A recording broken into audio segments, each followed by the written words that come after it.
स्त्री होती है शायद इतना गंभीर कोई हो नहीं सकता। अगर मुसीबत में बात की जाए तो महिलाओं से बड़ा कोई गंभीर नहीं होता। मेरे भैया, आज मैया तारा ने फटी आदि साड़ी फाड़ करके कफन बनाया। बारे समय जो राजा का बेटा फूलों पर खेलने वाला, खजाने में लेटने वाला, आज उसके लिए कफन नहीं है।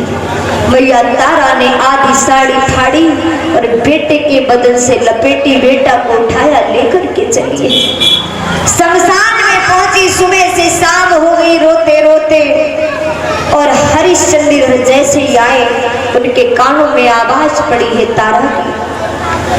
भाग करके पास पहुंचे, कौन हो तुम? तारा बोली, मैं तारा, तुम्हारा बेटा रोहिदास, बेटे की मृत्यु हो चुकी है। हरिश्चंद्र कहने लगे, तारा कैसे?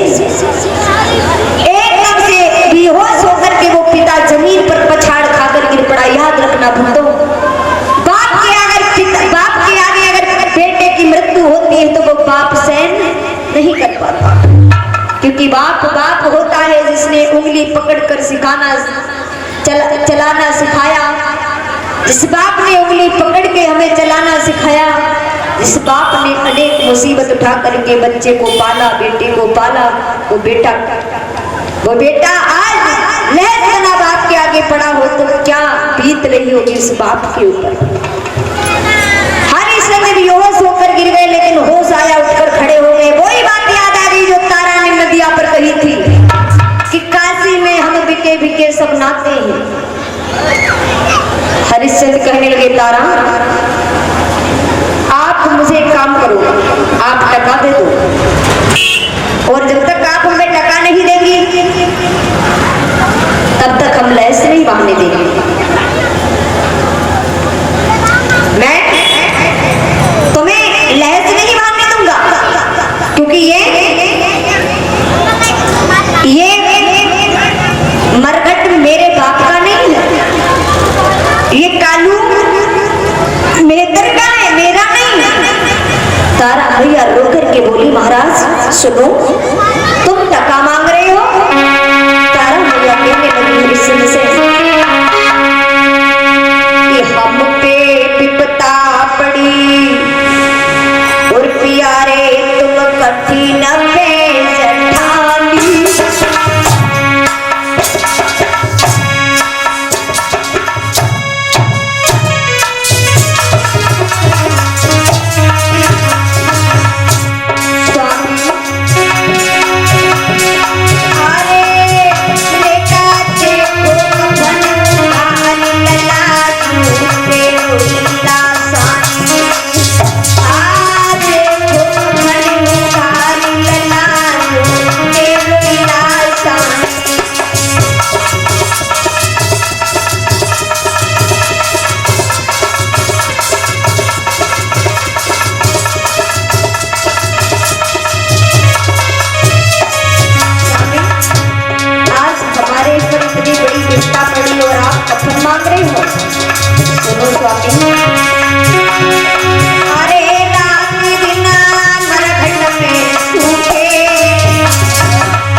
तो तारा सुनो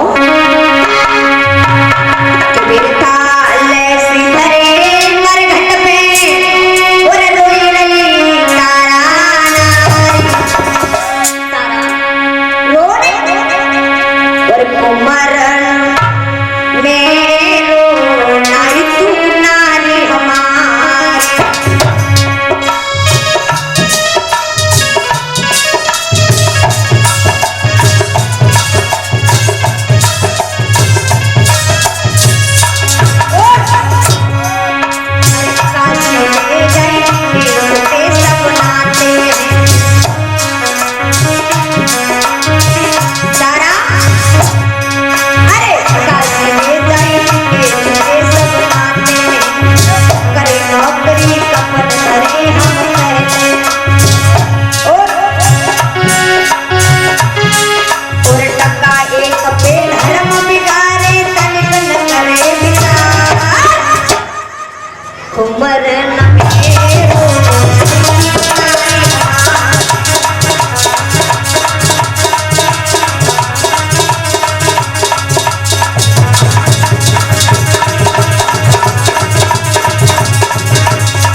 हरिश्चंद्र कहने लगे तारा